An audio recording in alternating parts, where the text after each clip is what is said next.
one, stay cool. Rule number 2, stay cool. Février 2008, des manifestants se dirigent vers la rue de la Loi à Bruxelles. Objectif, l'église de Scientologie. Les Anonymes, c'est leur nom, ont déclaré la guerre à cette organisation qu'ils considèrent comme une secte dangereuse. Ce groupe d'opposants est né après la diffusion sur Internet d'une vidéo réalisée par la secte. Tom Cruise, la grande star d'Hollywood, y fait l'apologie de sa religion, la Scientologie. We are the authorities on getting people off drugs. We are the authorities on the mind. We are the authorities on improving conditions. Criminon, we can rehabilitate criminals. Way to happiness, we can bring peace and unite cultures. That once you know these tools and you know that they work, it's not good enough that I'm just doing okay. There's nothing part of the way for me. It's just... Après la diffusion de cette vidéo, les Anonymes lancent une campagne sur le net contre la Scientologie. Depuis des années, nous vous observons dans l'ombre. Vos campagnes de désinformation, la répression des dissidents, ainsi que votre nature litigieuse, tout cela a attiré notre attention. Anonymous a donc décidé que votre organisation devrait être réduite à néant. Nous vous reconnaissons comme un adversaire de taille, ainsi nous nous préparons pour une longue, très longue campagne. Pour chaque Anonymous qui tombe, 10 prendront sa place. Anonymous est légion, car nous sommes innombrables, dans chaque ville de chaque pays. Cette vidéo, postée sur YouTube, a été vue près de 3 millions de fois. Fort de cet engouement inédit, les Anonymes appellent à manifester contre les sièges de l'église de Scientologie dans le monde entier. Des milliers d'Anonymes coordonnent leur action pacifiquement, de Tokyo à Sydney, de New York à Bruxelles. Ils sont rejoints et soutenus par d'anciens adeptes qui peuvent enfin s'appuyer sur une plateforme plus organisée. Les Anonymes veulent faire tomber le masque de l'église de Scientologie. Nous, Anonymous, attendons le jour qui verra tomber le mur du silence autour des mensonges de la Scientologie. Le mois passé, 10 000 personnes ont manifesté dans 107 villes à travers le monde. Ces personnes se sont rassemblées pour ouvrir une brèche dans le mur du silence. Nous continuerons à le faire jusqu'à ce que ce mur du silence tombe en ruine. Nous sommes Anonymous, nous sommes Légion. Préparez-vous.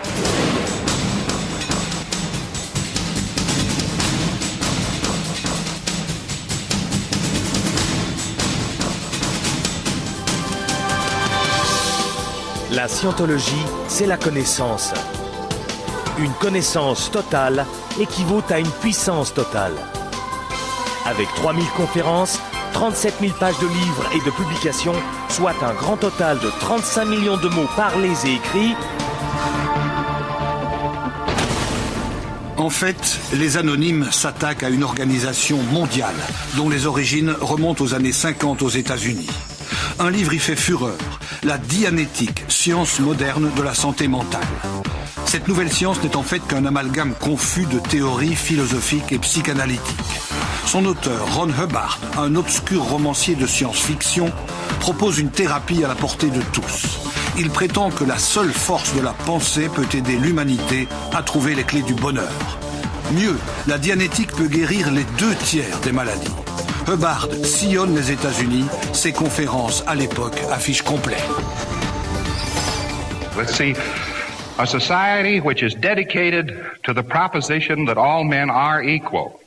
Jefferson didn't say that. He said all men are created equal under law or with equal rights under law. He didn't say all men were equal. If you'd gone up to Tom and said, Tom, well, what's this I hear about you being equal? He'd say, to whom?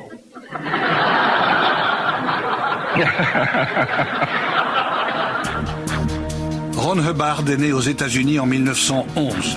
Il prétend être monté à cheval avant de pouvoir marcher, avoir parcouru seul les prairies, avoir su lire et écrire dès l'âge de 3 ans. Hubbard s'invente une vie exceptionnelle. Il est présenté par les scientologues comme un cerveau bardé de diplômes, notamment en génie civil et en mathématiques. En fait, il n'a jamais eu aucun de ces titres. La liste de ses fanfaronnades est longue. Il va jusqu'à s'inventer un passé de héros de guerre, Hubbard affirme avoir perdu la vue et l'usage de ses jambes. C'est la dianétique qui l'a guéri. Pure invention encore. Mais c'est bien sur le mythe de l'enfant surdoué, du surhomme, du génie, que des milliers d'adeptes ont marqué un jour leur adhésion à la secte. Les juges l'ont taxé pourtant à plusieurs reprises de mythomane, de schizophrène ou de paranoïaque. C'est un cinglé, quoi. Il y a des cinglés mais qui ont un charme terriblement dangereux parce que c'est un pervers très malin. Mais il est mort absolument cinglé aussi, puisque j'ai découvert aussi que dans les prélèvements post-mortem, on a découvert une drogue psychiatrique, alors que les psys, il les détestait à mort, disait-il, pendant toute sa vie, quoi. Dans les années 50, Hubbard entre en concurrence directe avec la psychiatrie. Accusé d'exercice illégal de la médecine, il transforme ses cabinets de dianétique en mission religieuse. Le meilleur moyen de devenir rapidement millionnaire est de fonder une religion. Aujourd'hui, l'église de Scientologie revendique près de 10 millions d'adeptes dans le monde. Un chiffre manifestement exagéré. Ils vont venir vous dire, par exemple, oui, il y a 9 millions, c'est 9 millions de scientologues dans le monde. Il n'y en a même pas 90 000, on en est certain. Bon, ça n'empêche pas, c'est un mensonge énorme, un mensonge de coefficient 100. La puissance de l'Église est pourtant bien réelle. Elle ne se mesure pas au nombre de disciples, mais à sa fortune, qui serait évaluée rien que pour les États-Unis à 300 millions de dollars de bénéfices annuels. Au pays de l'oncle Sam, la secte est reconnue comme religion. À ce titre, elle bénéficie de l'exemption fiscale. La caractéristique principale de la scientologie, c'est les moyens qu'elle a par rapport aux autres petits mouvements sectaires. Et surtout la vitrine publique qu'elle a en employant des grandes stars hollywoodiennes pour populariser son message. Hubbard a compris l'importance de la présence de stars au sein de son organisation. La plupart sont américaines. On y trouve Tom Cruise, qui serait le numéro 2 de l'organisation, la grande soprano Julia Migenes, ou encore John Travolta, scientologue depuis 1975. Il dit avoir décroché son premier rôle grâce à la secte. Tous sont des représentants de luxe et en même temps des vaches à lait. Il vaut beaucoup mieux avoir un Tom Cruise ou un John Travolta ou des gens qui versent effectivement plusieurs millions de dollars, qui versent 10 millions, 20 millions de dollars, ou même qui prêtent peut-être de l'argent à la scientologie, on ne sait pas exactement leur circuit intérieur. Mais quand vous avez quelqu'un comme Tom Cruise qui, rien que pour sa carte de membre, a versé 10 millions de dollars, qui se déplace en avion pour aller faire de la pub pour la scientologie, qu'il oublie la pub de ses films pour faire la pub de sa secte, on comprend qu'effectivement, ce sont des choses qui coûtent très très cher, mais qui rapportent beaucoup à la scientologie, ou qui sont supposées rapporter beaucoup.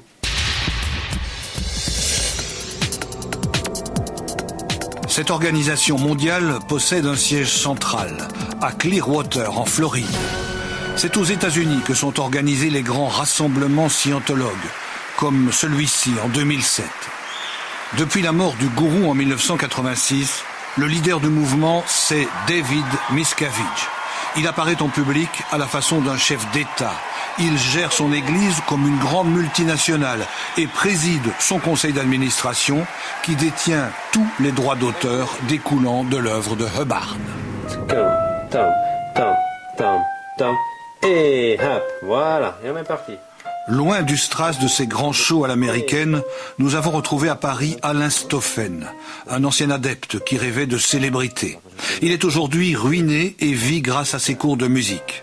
D'origine belge, ce musicien assiste un jour à un concert de Chick Corea, grand jazzman scientologue. Et c'est la révélation.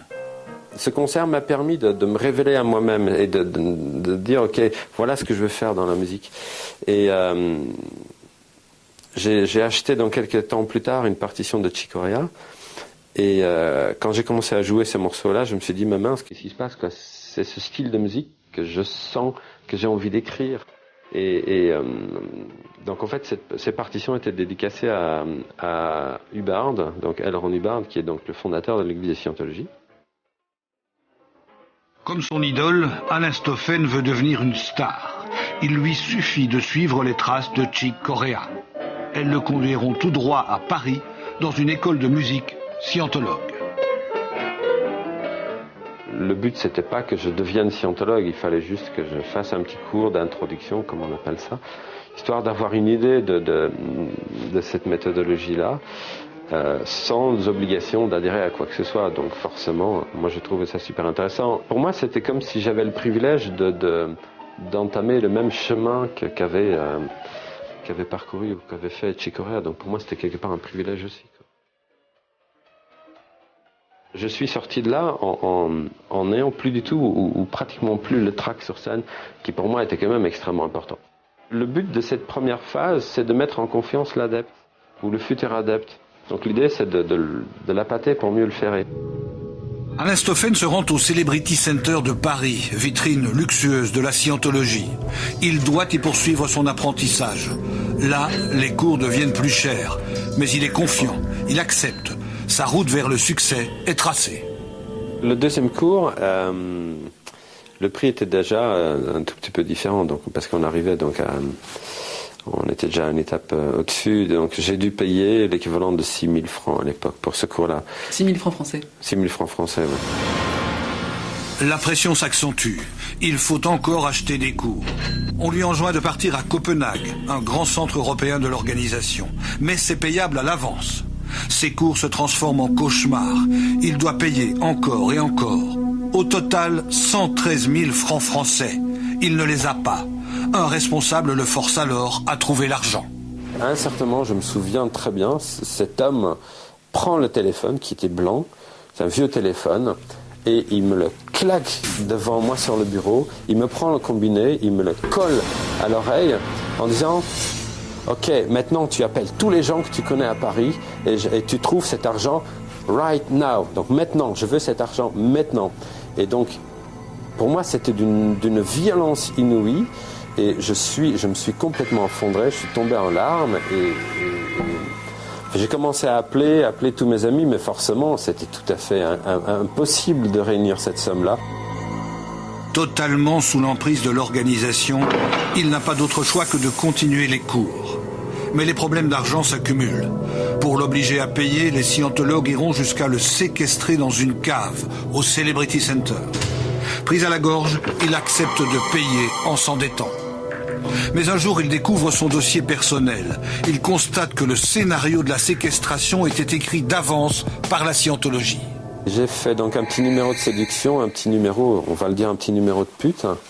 Et donc j'ai réussi de cette façon donc à mettre la main sur un dossier qu'ils avaient donc compilé donc à mon insu en interne et où j'ai trouvé justement toutes les notes qui avaient été écrites en interne et où qui m'ont permis de voir comment justement toutes les pressions, toutes les menaces et tout ce que j'avais subi était méthodiquement planifié depuis le début. Et c'est là que pour moi ça a été un énorme électrochoc. Là, je lis par exemple le point 3, donc faites venir Alain dans un bureau, vous allez l'interviewer, faites attention à vous asseoir près de la porte pour le cas où il voudrait partir, vous pourrez ainsi le stopper et manier ses désaccords. Au total, Alain Stoffen a perdu 15 ans de sa vie et 45 000 euros. Tout ça pour devenir un grand pianiste, croyait-il. D'autres, comme lui, ont suivi le même chemin. Direction Dublin pour y rencontrer John Duignan, un ancien membre du corps d'élite de la scientologie aux États-Unis. Il s'est dévoué pendant 20 ans au culte de Ron Hubbard. Son témoignage est exceptionnel. Il connaît tous les secrets de l'Église. Pour lui, tout a commencé par hasard au détour d'une rue. J'étais en train de marcher à Stuttgart, en Allemagne.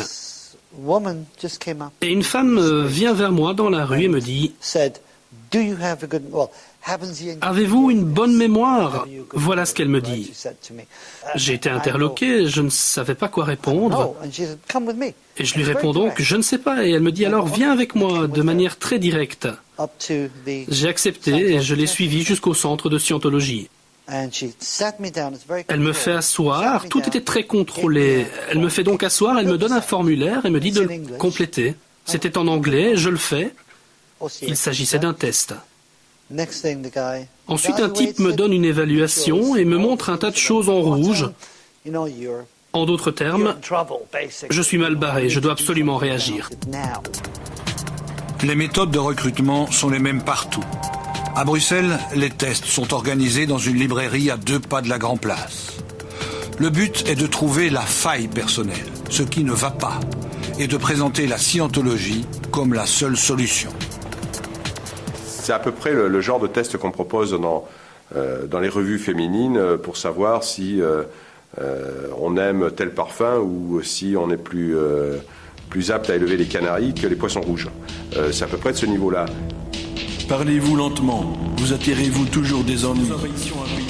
Ressentiriez-vous de la sympathie pour les objecteurs de conscience? Dormez-vous bien? Êtes-vous favorable à la discrimination raciale et à la distinction des classes sociales? Prendriez-vous les mesures nécessaires pour tuer un animal? Êtes-vous opposé à la mise en liberté surveillée des criminels? Dans ce test, on ne découvre jamais quelqu'un d'idiot. Tout le monde est intelligent. Mais on ne découvre jamais quelqu'un de stable et de parfaitement réalisé. Tout le monde est en dessous de sa performance, en dessous de ses capacités, en dessous de ce qu'il est en position d'attendre de la société. Après le test de personnalité, la scientologie propose très vite aux futurs adeptes de remédier à ces problèmes en achetant des cours à un prix peu élevé. Ces cours s'inspirent de l'hypnose. On est assis sur des chaises bien droits et on doit pouvoir regarder la personne en face de soi sans le moindre mouvement de tête. Il faut donc être capable de rester assis juste devant la personne qui est en face de vous et... Vous comprenez? Et cela pendant 2 heures sans cligner les yeux, sans rire. Et si vous le faites, tout est à recommencer. Ce genre de séance a un pouvoir réellement hypnotisant. This is TR0. Start. Flunk for blinking. Start.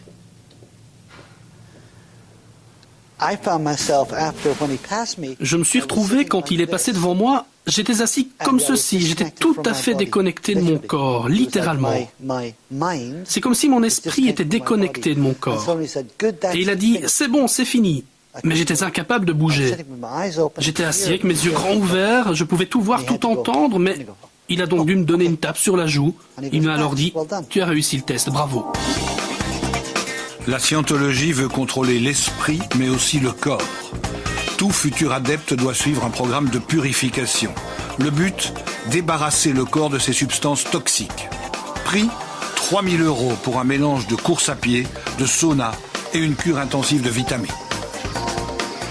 La purification ne serait rien d'autre que le début de la manipulation mentale.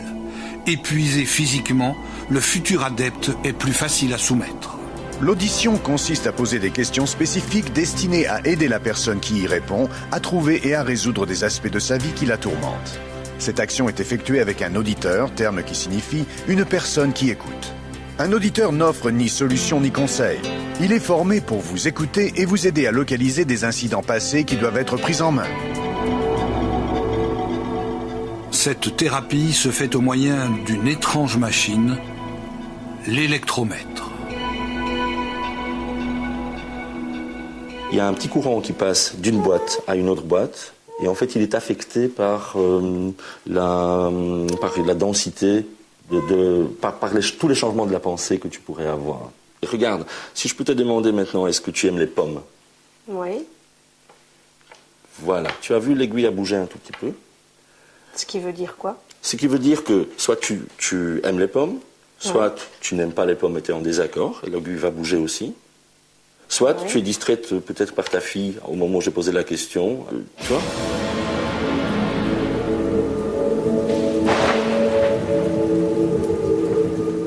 Pour la scientologie, toute la thérapie basée sur l'électromètre conduirait à la libération de l'adepte. Mais ce bien-être a un coût. L'heure d'audition peut être tarifée de 170 à 550 €. Ces séances coûteuses permettraient à l'aiguille de l'appareil de détecter les traumatismes. Quelques années avant, j'avais perdu un enfant. Ça a été douloureux. Pour fonctionner correctement, 100%, être efficace dans la vie, eh bien, il me semblait évident qu'il fallait passer par là. L'audition allait résoudre tout à fait le problème que je pensais avoir, c'est-à-dire de ne pas fonctionner correctement. Alors, est-ce que tu peux te rappeler un moment plus ancien où tu avais cette même émotion, satisfaisante, joyeuse, euphorisante? Celui-là, par exemple. Voilà. C'était quand? Oh, il y a 20 ans. Est-ce que tu peux nous en dire un mot? Oui, enfin, c'était des retrouvailles, voilà. Je pense que... This is the session. Tout au long des séances d'audition, les informations données par l'adepte, même les plus anodines, sont consignées dans son dossier personnel. La pseudothérapie peut devenir un moyen efficace de chantage. Okay, how long did it last? On vous explique que c'est pour vous débarrasser complètement de votre passé. Mais en fait, c'est pour connaître le moindre petit détail de votre passé. Par exemple, dans ce formulaire, il fallait mentionner tous les partenaires sexuels que j'avais eus, toutes les drogues que j'avais éventuellement prises, de qui je me les étais procurées, quelles avaient été mes petites amies, qui étaient mes parents, ma famille, la famille de ma famille, qui étaient les amis de mes amis, leurs adresses, et tout un tas d'informations détaillées de ce genre. Et tout à coup, cela signifiait qu'ils avaient un document dans lequel, si je disparaissais un jour, se trouvaient toutes les coordonnées de tous les contacts que j'avais eus au cours de ma vie. Ils pouvaient donc contacter toutes ces personnes et leur demander « Vous n'avez pas de nouvelles de John ?» Et c'est en fait ce qui s'est passé pendant 20 ans. Chaque adepte se doit de posséder l'électromètre. Il devra débourser pour cela environ 3 000 €, un prix exorbitant par rapport au prix de revient. Le rôle de l'appareil est de donner une valeur pseudo-scientifique à la thérapie. Il s'agit purement et simplement d'un ohmomètre, c'est-à-dire d'un instrument utilisé par tous les électriciens pour mesurer la résistance d'un circuit électrique. Et en fait de manifestations spirituelles, on mesure simplement la résistance cutanée de la peau à un courant électrique. Alors il est bien évident que quelqu'un qui est inquiet et dont les mains sont empreintes de sueur, va avoir une résistance abaissée. Donc, mauvaise manifestation cosmique. Dès lors que les mains vont devenir sèches, la résistance va s'élever, bonne manifestation cosmique. Alors là, il y a un détournement d'un objet simple, et on en fait un objet mythique, on en fait un objet de rêve, et surtout un objet d'escroquerie. L'électromètre possède une autre fonction, moins thérapeutique et plus répressive, décrite par le gourou lui-même. C'est selon lui un détecteur de mensonges plus précis que celui de la police. Après avoir échoué dans une mission, John en a fait l'amère expérience. On est branché à cette machine, il y a un agent de sécurité devant la porte et vous devez trouver ce que vous faites de mal. Alors on invente n'importe quoi, ça peut être vraiment n'importe quoi. Par exemple, je me suis masturbé, alors c'est tout de suite répertorié et on vous demande quand, etc. Puis vous pouvez aussi dire, je n'avais pas beaucoup d'argent et je voulais désespérément fumer une cigarette. J'ai trouvé 2 livres sur la table, alors je les ai pris. Et ils écrivent consciencieusement. A volé 2 livres, blablabla, ce genre de choses. Tout ce que vous avez confessé est repris dans ces dossiers vous concernant. Il a volé de l'argent, c'est un pervers sexuel. La scientologie est une religion qui possède des méthodes pour vous aider à trouver des réponses aux questions de la vie, vos propres vérités sur la vie et sur vous. Tant les adultes que les enfants sont soumis au contrôle de sécurité de l'électromètre. Ron Hubbard va jusqu'à mettre au point 99 questions juste pour eux. Dès l'âge de 6 ans, l'enfant est incité à la délation. Quand vous parlez des parties de votre corps... This is the children's security check. What has somebody told you not to tell? Have you ever pretended to be sick? Have you ever refused to eat just to worry somebody? Have you ever bullied a smaller child? Voir. Le guide des livres et conférences est paru, décrivant et catégorisant précisément les matériaux de LRH, ainsi que la route à suivre par chaque scientologue. Ainsi robotisé, parfois dès son plus jeune âge, l'adepte recrute à son tour. Les techniques de vente sont très élaborées. Les clients de la scientologie sont mis sous pression pour satisfaire les exigences financières de l'organisation. Et les vendeurs super entraînés. On appelle ça le hard sell, la vente à la dure. Toute l'équipe est là et tout le monde doit réciter. Il y a un gars sur la scène et il commence. Vente agressive. Et il pointe le premier mot, puis chaque mot. Hard sell, ça veut dire insister pour faire acheter les gens. Vous souciez de l'individu. Assez pour lui permettre d'avoir accès à un service qui va le réhabiliter. Vous comprenez? C'est ce qu'ils appellent le hard sell. C'est vraiment du drill. Vous êtes assis en face d'un individu auprès duquel, comme vous êtes censé prendre soin de lui, vous allez insister pour qu'il achète ce service. Et à cause de sa mentalité, sa voiture devient moins importante que sa vie future. Sa maison devient moins importante que sa vie future. Et même sa femme et ses enfants deviennent moins importants que sa vie future. John forçait les gens à acheter ce qu'on appelle le pont vers la liberté, le chemin soi-disant découvert par Ron Hubbard pour devenir immortel, devenir un tétan opérant selon le jargon du gourou. Un parcours jalonné d'innombrables étapes. Pour chacune d'elles, il faut payer.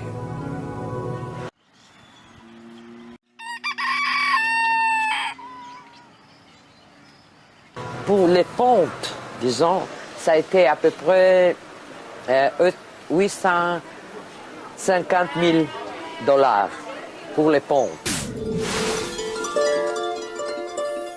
C'est en Italie que nous avons retrouvé cette riche héritière. En 10 ans, Maria Pia s'est retrouvée les poches vides. Elle avait gravi les étapes du pont pour accéder aux secrets de l'univers découvert par Ron Hubbard. Tous trois, ils te disent qu'il y a 75 millions d'années, il y a eu une grande bataille dans l'espace et il y avait un bon monsieur qui s'appelait Xenu, qui était le méchant, et il a tué tous les officiers loyaux et il les a amenés dans un volcan sur la Terre. Il les a mis dans une trappe électronique, il les a bombardés avec la bombe atomique, enfin toutes les choses pareilles. À la fin, tous les esprits de ces bons gens, ils se sont libérés et se sont attachés à nous, à vous, à moi, à monsieur qui passe là derrière, à tout le monde. Alors, il faut les auditer. Pour les faire partir, ils vont se libérer, ils vont se chercher un corps, s'ils ont envie de notre corps, sinon ils vont jouer à la balle avec les planètes là. Ce scénario de science-fiction rappelle surtout le passé de romancier du gourou. La scientologie impose la loi du silence entre les fidèles. L'adepte paie donc des sommes faramineuses dans l'espoir de faire partie du cercle des scientologues avertis. C'est la découverte de ce mythe secret qui a servi de déclic à notre témoin. Je ressentais beaucoup d'inquiétude à l'idée de lire ces documents parce que je pensais vraiment que ma vie allait être brisée. Et puis quand je les ai enfin lus, je me suis dit, mais enfin ce sont des conneries. Je me suis fait avoir. Ils m'ont escroqué, j'ai été trompé. Selon Ron Hubbard, il faut donc se libérer de tous ces esprits collés à notre corps. C'est bien ça, la scientologie. Une supercherie dont l'apothéose se déroule sur un navire, le Free Winds, en croisière permanente dans la mer des Caraïbes. C'est là que l'adepte passe au niveau suprême de la vérité révélée. Après une énième et très coûteuse audition, le lauréat obtient son diplôme d'immortel confirmé. Il aura dépensé au total pour rentrer dans le délire de Ron Hubbard jusqu'à 300 000 €.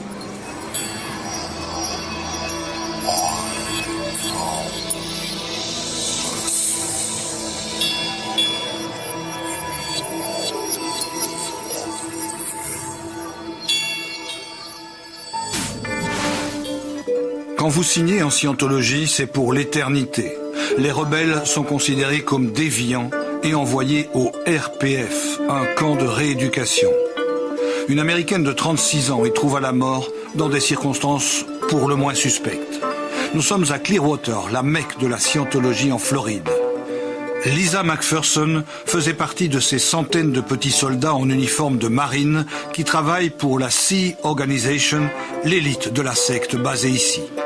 En 1995, Lisa explique à sa mère qu'elle veut tout quitter.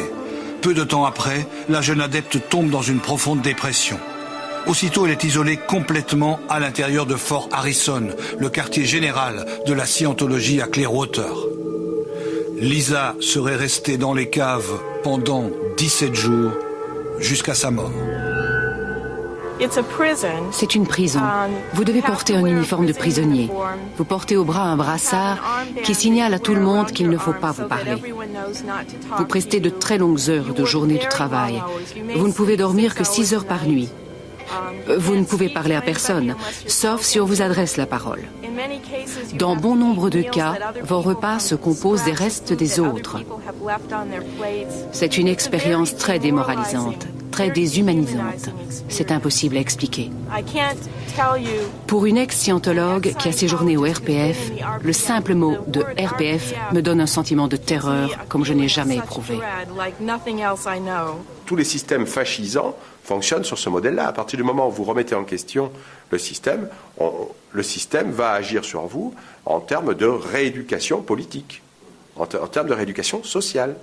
Vous devez reprendre la bonne pensée. Donc, on va vous imposer tout le système de conditionnement policier qui fait que votre pensée va être conforme à celle du groupe auquel vous êtes censé appartenir corps et âme et pour l'éternité. Si l'adepte veut quitter la secte, les scientologues le harcèlent.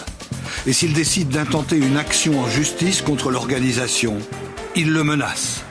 C'est ce qu'a vécu Alain Stoffen.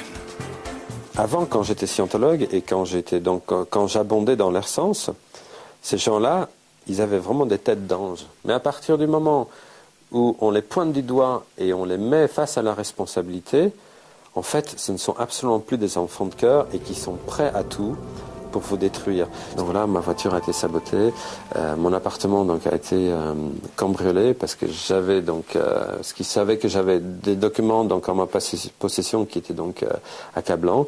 Pas plus tard que l'année dernière, j'ai eu encore des menaces par SMS. Donc c'est des SMS qui sont envoyés à partir de serveurs informatiques, je pense, de telle façon donc on ne puisse pas les retracer, mais avec des propos qui étaient quand même assez alarmantes, quoi.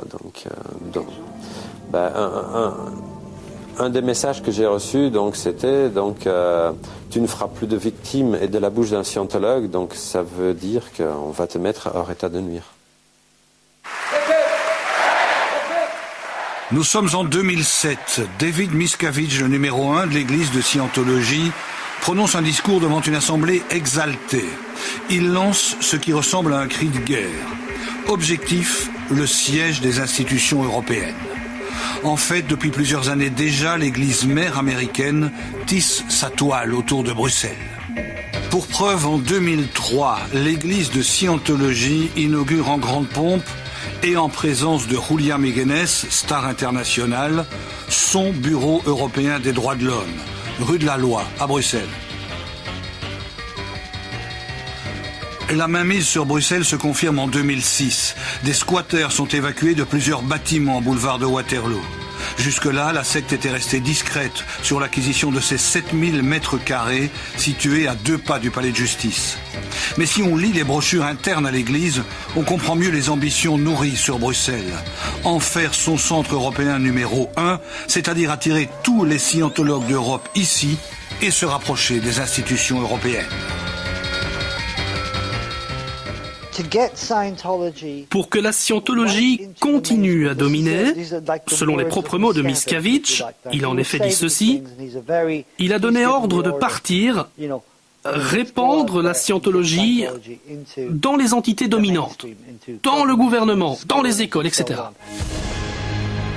Nous vivons dans un monde tourmenté par l'injustice, la discrimination et l'intolérance, où les intérêts personnels et les gouvernements tyranniques oppriment les citoyens plutôt que de les protéger. Mais pour restaurer la liberté personnelle de chacun, se tient l'église de Scientologie, qui défend et fait progresser inlassablement la cause des droits de l'homme. À Bruxelles, c'est surtout l'image du groupe religieux minoritaire que l'église de Scientologie met en avant. La secte se place du côté des plus faibles. Vous êtes opprimés, nous pouvons vous aider. Cet amalgame insidieux est propagé dans la rue, près des écoles, dans des brochures pseudo-didactiques pour semer la confusion dans les jeunes esprits. Martin Luther King, Gandhi ou Voltaire servent de caution morale bien involontaire à feu Ron Hubbard. Un jour, j'étais abordée par des élèves de première année, donc des élèves qui ont 12-13 ans, parfois un peu moins même, et qui avaient reçu une petite brochure, donc cette petite brochure-ci, à la sortie de l'école, qui émane de l'Église de Scientologie internationale et qui vise à, soi-disant, faire la promotion des droits de l'homme. Certains étaient déjà un peu informés, donc avaient vu Scientologie, ils avaient pensé secte, mais beaucoup d'autres ne savaient pas du tout de quoi il s'agissait et s'étaient laissés un petit peu avoir, je dirais, par l'apparence très militante en faveur des droits de l'homme, les couleurs de l'Europe, etc. Tout ça, ça faisait très très sérieux. Et donc j'ai dû à ce moment-là faire tout un débriefing avec eux, vraiment leur expliquer ce dont il s'agissait, décrypter un petit peu ce qui se trouvait dans la brochure et en quoi c'était pernicieux de la part de la Scientologie de se prétendre une ardente défendresse des droits de l'homme. Mais pour pénétrer les consciences, l'Église de Scientologie se sert d'autres outils. Des sociétés dirigées par des adeptes vendent toutes sortes de conseils en entreprise. La plupart sont affiliés à WISE, l'Institut mondial des entreprises de Scientologie, à qui elles ristournent sous forme de royalties une partie de leurs bénéfices. En Belgique, de nombreuses sociétés sont dirigées par des scientologues. La plus importante, c'est Human. Ce groupe est réputé en Flandre. Situé à Malines, Human propose notamment des formations au management et à la vente, sans faire référence à la scientologie.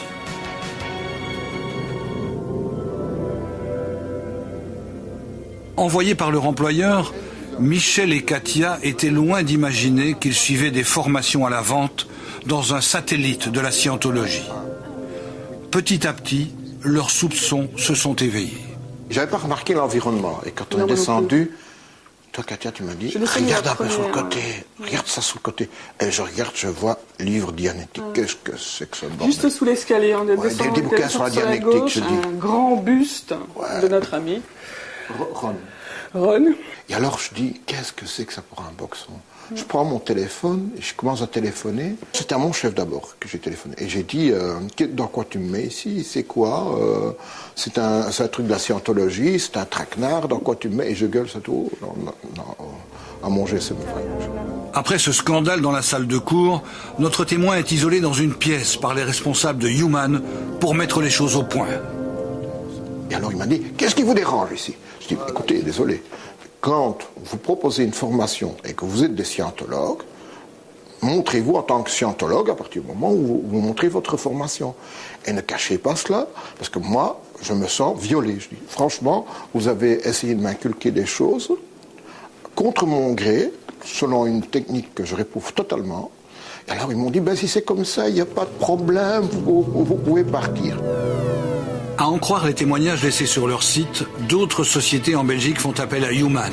De petites entreprises, comme les Gaufres de Bruges, ou de plus importantes, comme Opel. Toutes ne sont pas conscientes d'être en contact avec une antenne de la scientologie, mais certaines le sont. C'est le cas de Rentecar, qui a accepté de parler du bout des lèvres des cours suivis par ses employés chez Human. C'est un problème pour vous que cette société soit liée? Pour nous, non. Certains. Non.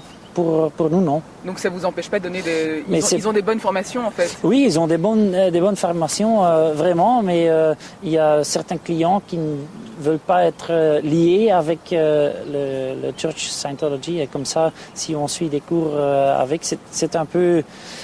Il y a, comment on dit ça en français, there is unloading. C'est une matière sensitive, c'est ça? Sensible. Et si c'est possible de ne pas toucher, ça évite beaucoup de bruit avant. Ces formations remportent un franc succès. Elles sont financées en partie par les chèques formation de la région flamande. Une aubaine financière pour Human, et qui a choqué certains membres du Parlement flamand. de mai 2006 à octobre 2007, sur un budget total de 16 millions d'euros, Human reçoit plus ou moins 900 000 euros. Donc, ce qui est énorme, ils sont les premiers dans la liste des fournisseurs de formation. Est-il normal que la région flamande finance une société scientologue? La ministre responsable, Patricia Seysens, a décliné notre invitation. Autre société scientologue en Belgique, Ideas. À sa tête, Marc de Turck. Aucun doute sur son appartenance à la scientologie. Il a été filmé il y a quelques années à Bruxelles, au début de sa formation, dans les locaux de l'église à Uccle. Je suis en train de lire Problems of Work, donc les problèmes de travail, et je trouve ça génial. Pour moi, la scientologie, c'est quelque chose de fantastique. J'ai fait de l'université pendant 6 ans. J'ai lu à peu près une centaine de livres de Ron Hubbard. J'ai jamais vu quelque chose d'aussi avancé dans le temps que les livres de Ron Hubbard. Voilà. Ideas, la société de Marc de Turck, propose aussi des formations diverses en entreprise. De Turck a ainsi décroché un contrat de sous-traitance pour former des membres du Parlement flamand en informatique, tout en essayant de les gagner à sa cause scientologue. On a découvert qu'en effet, Ideas c'était une firme qui travaillait sous les ailes de scientologie. J'ai dit à mes collaborateurs, est-ce que le cours il est bien? Ils disaient oui, c'est très bien. Donc là, la qualité, je ne discute pas. Mais à chaque fois, ils parlaient de la scientologie. C'est ça que je me disais, mais qu'est-ce qu'ils font en fait? D'autres parlementaires d'extrême droite, cette fois, ne voient pas où est le problème. Il semble que la scientologie soit bien vue des extrémistes du Vlaams Belang. Moi, je n'ai pas d'éléments pour croire que l'Église scientologie est moins démocrate ou suit moins les lois que d'autres églises. Ou d'autres religions. Ou d'autres religions, oui. Tout le monde doit être libre de croire en qui ou en quoi ce qu'il veut. Il peut croire en Dieu ou en les étoiles, la lune, le soleil, un éléphant, une vache. Pour moi, c'est la même chose. Le soutien le plus explicite vient de lui, Johan de Mol. C'est une figure emblématique du Vlaams Belang à Bruxelles. Il soutient clairement le programme anti-drogue de la scientologie, Narconon. Nous vivons dans un monde aux prises avec une épidémie d'abus de drogue et de dépendance. Non seulement les drogues tuent des dizaines de milliers de gens par an, mais les crimes provoqués par la drogue affligent toutes les communautés. De Mol apparaît sur un DVD produit par la Scientologie et distribué gratuitement. The anti-drug campaign of the Church of Scientology, I think it's the best prevention campaign you can find. Je donne ma caution à la lutte anti-drogue, oui, ça certainement. Est-ce que je donne ma caution à une secte de... Écoutez, aux États-Unis, ils sont reconnus comme religion. En Espagne aussi, c'est paru il y a quelques mois dans les médias. Ils sont fort actifs au Royaume-Uni, en Italie, aux Pays-Bas, en Suède. Donc, apparemment, ici en Belgique, ça pose problème. Les drogues sont à l'origine. Ce n'est pas seulement le programme anti-drogue qu'il cautionne, mais bien la Scientologie. Toutes les plaintes contre la secte ne semblent pas avoir retenu son attention. The anti-drug campaign of the Church of Scientology. Pour moi, c'est une organisation parmi d'autres. Alors, tant qu'elle ne fait rien de contraire à l'ordre public, rien de contraire à la sécurité ou à la tranquillité ou à la santé publique, moi, je ne vois pas d'inconvénient dans l'existence de cette organisation. Johan de Mol a la mémoire courte. Il oublie les multiples plaintes déposées à travers le monde contre l'église de Scientologie. Il devrait aussi savoir qu'en Belgique, depuis les perquisitions menées en 1999, la justice belge a inculpé l'église de Scientologie pour escroquerie, extorsion, exercice illégal de la médecine et surtout, organisation criminelle. C'est dans le cadre de l'instruction de M. Van Nistelrooy. savoir que le terme même d'organisation criminelle est assez récent dans le droit pénal. Et donc c'est la première fois que ce chef d'inculpation est retenu pour des ASBL qui sont actifs dans un domaine qui apparemment n'attire pas l'attention en termes d'activité criminelle. Donc c'est vrai que c'est un test aussi bien pour la scientologie que pour cette loi-là. Mais donc on ne peut évidemment rien préjuger de l'issue de ce procès, puisqu'il n'y a pas encore de décision pour savoir quand il y aura un procès éventuellement. Mais la scientologie continue à attirer l'attention de la justice. La dernière perquisition menée en mai 2008 débouche sur de nouvelles inculpations pour faux et usage de faux. Elle faisait signer des contrats d'adhésion à la place de contrats de travail. L'église de Scientologie recruterait du personnel sous couvert de l'anonymat. Le principe des sans-emploi répondent à des petites annonces anodines sans savoir qu'ils sont mis directement en contact avec l'organisation. Voyez l'enquête de Baudouin-Cartevels. Shadia est au chômage, elle cherche du travail et découvre dans Vlan une annonce libellée. ASBL cherche aide administrative sans mention de l'employeur. Elle appelle le numéro indiqué. Et vous avez des postes de secrétariat, madame? Secrétariat, oui, bien sûr, il y a des secrétariats, il y a un peu de tout, quoi. Oui. Et qu'est-ce que c'est comme société, madame? On est là pour aider les autres. Ah, et nous on est rémunérés pour notre travail si moi je suis secrétaire chez vous. C'est une ASBL, hein, donc de toute façon, le salaire dépend des revenus de l'organisation. Hein. Oui. Shadia est persuadée qu'il s'agit d'un travail rémunéré. Elle se rend sur place, elle voit l'affiche « On embauche » et découvre avec stupéfaction qu'elle se trouve à l'église de Scientologie. Ils parlaient plutôt de devenir membre, d'adhérer à leur façon de voir les choses, etc. Je ne peux pas vous le dire par cœur, je l'ai lu en 30 secondes, mais c'était plutôt un contrat. J'ai lu 2 ans et demi à 5 ans de devenir membre de l'église scientologique.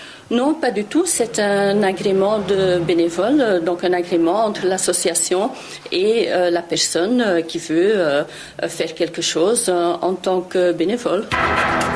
L'histoire de la scientologie est parsemée de procès et de condamnations depuis sa création. En 1978, son fondateur, Ron Hubbard lui-même, est condamné par défaut en France à 4 ans de prison ferme pour escroquerie.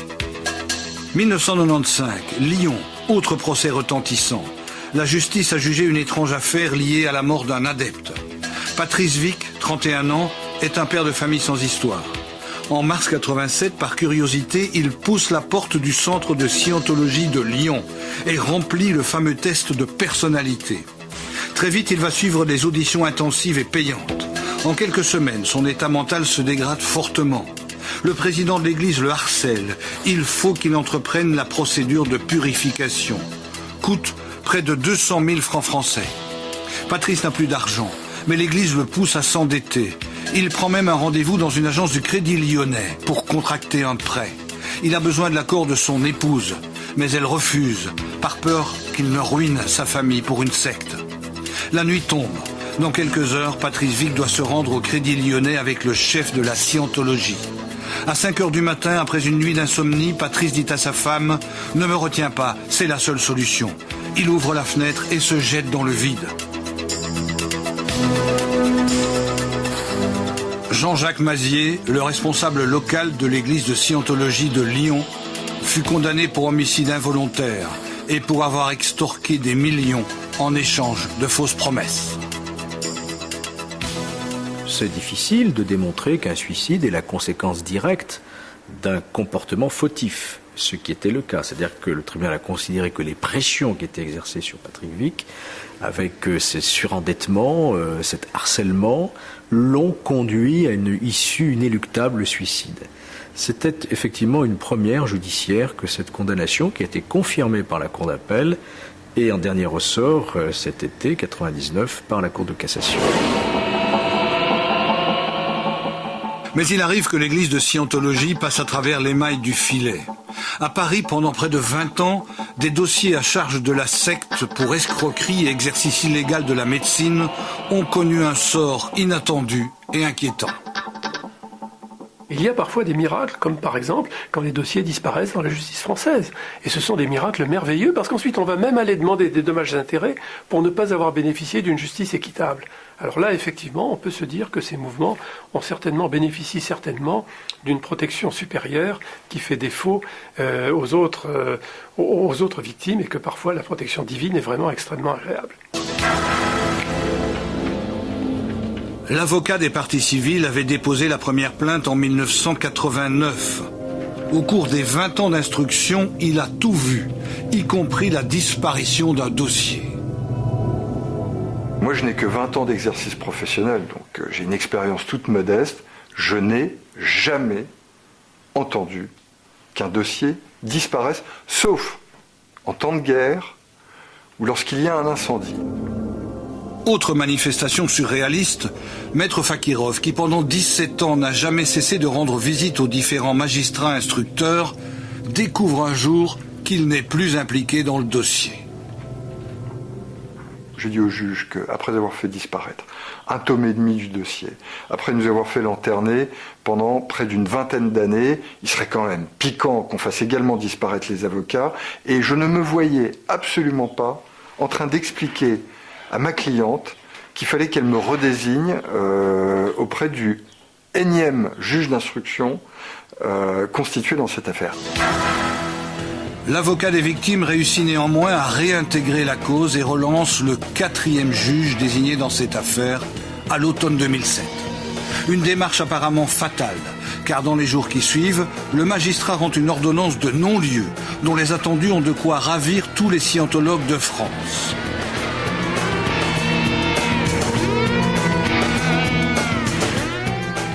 Nous avons une ordonnance de non-lieu qui est composée, je les ai comptés, de 17 signes et qui fait 1 ligne et demie. Donc plus de 20 ans de procédure pour une ordonnance aussi affligeante.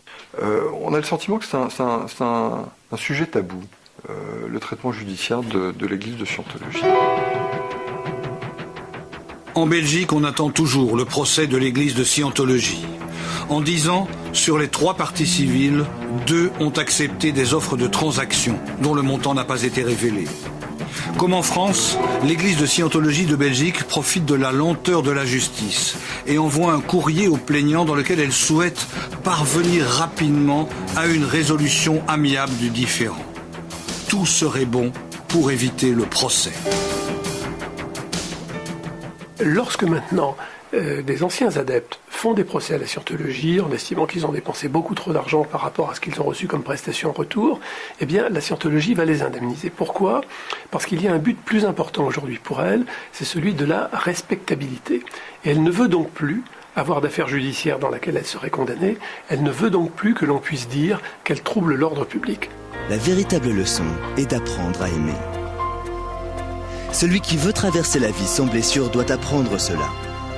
N'utilisez jamais ce qui vous est fait pour justifier la haine. Ne cherchez jamais vengeance. Cela demande une force réelle d'aimer l'homme. Et de l'aimer en dépit de toutes les invitations contraires, de toutes les provocations et de toutes les raisons de ne pas le faire. Le bonheur et la force ne durent qu'en l'absence de haine. Haïr mène au désastre. Aimer mène à la force. Aimer en dépit de tout est le secret de la grandeur. Et il se peut très bien que ce soit le plus grand secret de cet univers.